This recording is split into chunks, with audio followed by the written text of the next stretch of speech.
Hey guys, welcome to Love Unlimited. I am so excited that you are here and you have taken on this journey and jumped in, hopefully with both feet in, for the adventure of your lifetime. I am so honored to be your coach and guide during these next few months, and I hope to work closely with you and do everything in my power and bring all my skills and knowledge to bear so that we can take you from rocky to rock solid in your relationship. So before we begin with week 1 and the content for this session, I wanted to check in to make sure that you have done the welcome call. There's a welcome call link. Please listen to that welcome call because it has important information about how you can set yourself up to succeed in this program. The second thing I want to make sure is that you have downloaded and completed the welcome packet. The welcome packet is for you to do on your own, so you can delve deep and figure out your motivations and inspirations and plan for how you can make the best out of these next few months in Love Unlimited. So be sure to finish the welcome packet. The third thing I want to check is that you have booked your private sessions with Coach St. Levinson and Coach Anya Leita. These sessions get booked up really fast, and it's your responsibility to make sure that you have booked your private sessions with both those coaches. Okay, that's a big part of your success in this program, a big part of what you've paid for in this program, so make sure to book your sessions ahead of time. So with that, let's jump into session 1. All right, so this week I want to introduce 3 important concepts to you. Excuse me. So the first concept is that of commitment versus compatibility, okay? Or what I call the compatibility myth. In our culture, we are laboring under this myth that couples, if they're going to be happy in their marriage, they have to be compatible. This is not true. Research has shown that couples who are happy for 40, 50 years together, they're not necessarily compatible. They have other skills and secrets, which you will learn throughout the course, but compatibility isn't necessarily one of them. Why do we have this myth then? So what happens is when 2 people meet and fall in love, we fall in love because we sort of are similar to one another in certain things. It may be your upbringing. It may be that you both love animals. It may be that you both enjoy hiking or the same kind of music, or you both have similar types of humor. We are attracted to someone with some similarities to us, and then the rush of hormones fills in the other loopholes and makes us think that we are really, really compatible in almost every area with this other person, so that this other person feels like a perfect match to us. Okay? There's nothing wrong with that. That's how everyone all over the world falls in love. It's a biological process. Nothing wrong with that at all. But when we take this compatibility myth and put it into long-term relationships, we run into a problem. You see, after a few years of living with someone, all the hormones have died down, right? Have reduced. And you start noticing that you're not as compatible as you thought with this partner. So then you start thinking, wow, maybe I've fallen out of love. Maybe this is not the person for me. Maybe this is not my soulmate. The thing is, compatibility is not a requisite or not even needed for unconditional love. Let me give you an example. If you have a child, think about this child. Or if you don't, think about your favorite godson or goddaughter or nephew or niece or any child that you love. Let's say this child grows up into a teenager and decides to become a bungee jumper. Okay? That is this child's vocation and passion for life. Most likely you are not into bungee jumping. Maybe you are, But if you are, think of something else that you're not into, okay? If this child is into something, bungee jumping or archery or go-kart racing or something that you have no idea what that world is about, would you think to yourself, wow, why did the universe give me this child that is so incompatible with me? This is some big mistake. I'm going to leave this child on the side of the road because I should break up with this child. This is so incompatible with me. You would not think that, right? Instead, you would hopefully be curious about this child's world. So you'll probably ask questions. You may say, honey, I had no idea. Tell me about why you like bungee jumping. What is that feeling you get when you're jumping off? Do you enjoy jumping off cliffs or buildings? What kind of safety equipment do they have in bungee jumping? What's the history of bungee jumping? Or if they like archery, what is the ratio of the length of the arrow to the bow? How do you know exactly where your target is? You're really good at this. How did you develop such a steady hand? Right? You would be curious about that child's inner world, but you would not think, wow, we're so not compatible. This is a mistake. I need to break up. You see, unconditional love makes you think you are compatible with someone. Compatibility doesn't produce love. Love produces the sensation of compatibility. Okay, so if you have been recently consumed or preoccupied with thoughts that you are not compatible with your partner, or you both have, become different people and you're not each other's soulmate or match, let that go for a while, at least during this program. Entertain the possibility that it is more a lack of connection that is making you have these thoughts. It's not the lack of compatibility that leads to love. It's the lack of loving feelings that you have with this person that's making you think that you're incompatible. Okay? That's one concept that I want you to start thinking about and mulling over. The second concept is that of commitment. You see, any dynamic that you have with your partner, you are part of a dance, right? You have a dance with your partner. You are one half of the dance and your partner is the other half of the dance. Now, since you are one half of the dance, if you change the steps of your dance, it's going to be a different dance, right? It cannot be the same dance if you change your steps. Because you have the power to change your steps and change your relationship dynamic, that means, guess what?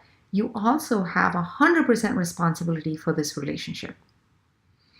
So let go of finger pointing or blaming or thinking about what your partner is doing right or wrong, and instead take on the full responsibility to learn about yourself, your triggers, the things that you need and long for, and learn to change the steps of your part of the dance. Because just that is going to change your relationship. The second part of commitment is to be fully in the relationship. If you're going to work on something, you cannot do it by having one leg in the relationship and one leg out.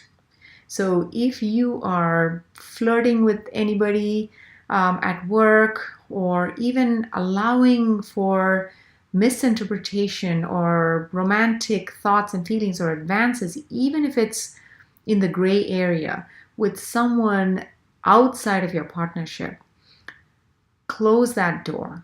Be fully in your relationship with both feet in, because there's no way this is going to work if you are not fully invested. That's the second part of commitment, okay? The other concept that I want to talk about is that of safety. Now, when couples come to me, they have sometimes gotten into such a lot of upset and conflict with each other that they may have started slamming doors or shoving or pushing each other or throwing small objects at each other.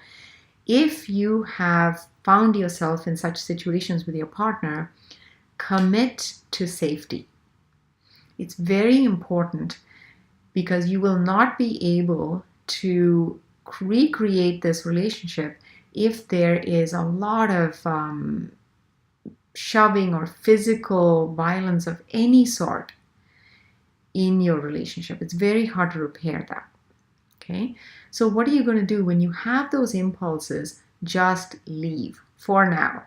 I will teach you other ways to deal with that and calm that dance as the weeks go on.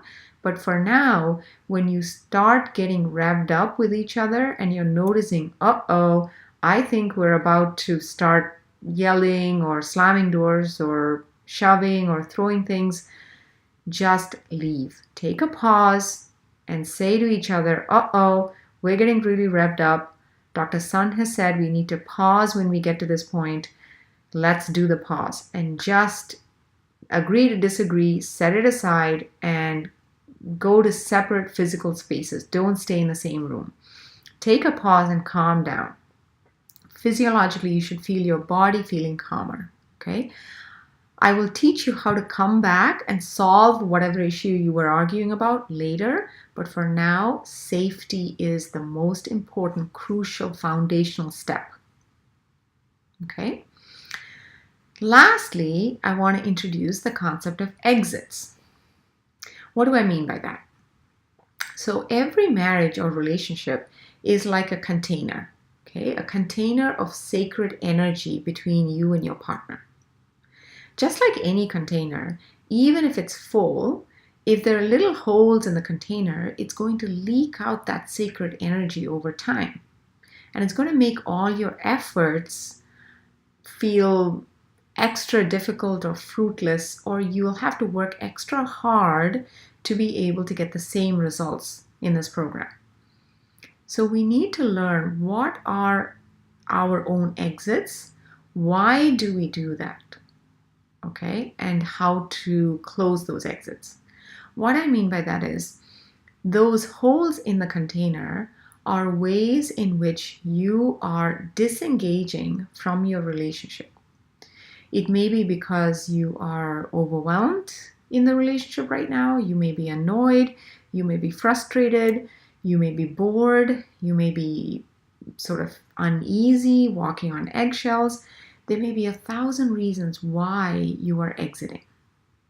And exits are any sort of attentional ways of distracting ourselves from our relationships when they feel uncomfortable.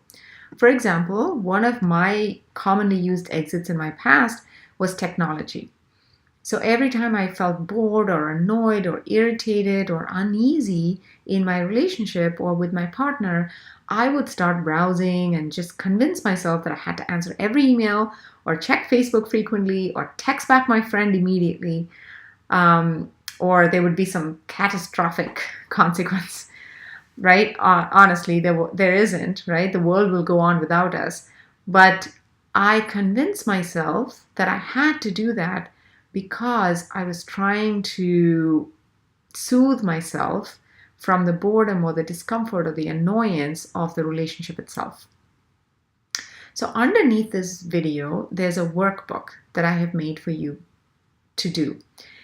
It is a way for you to go through the exercise and figure out what are your ways of exiting. Why do you have those exits? Because we all have a reason for why we choose the exits that we do. And you need to fully understand and own that and then be able to share that with your partner.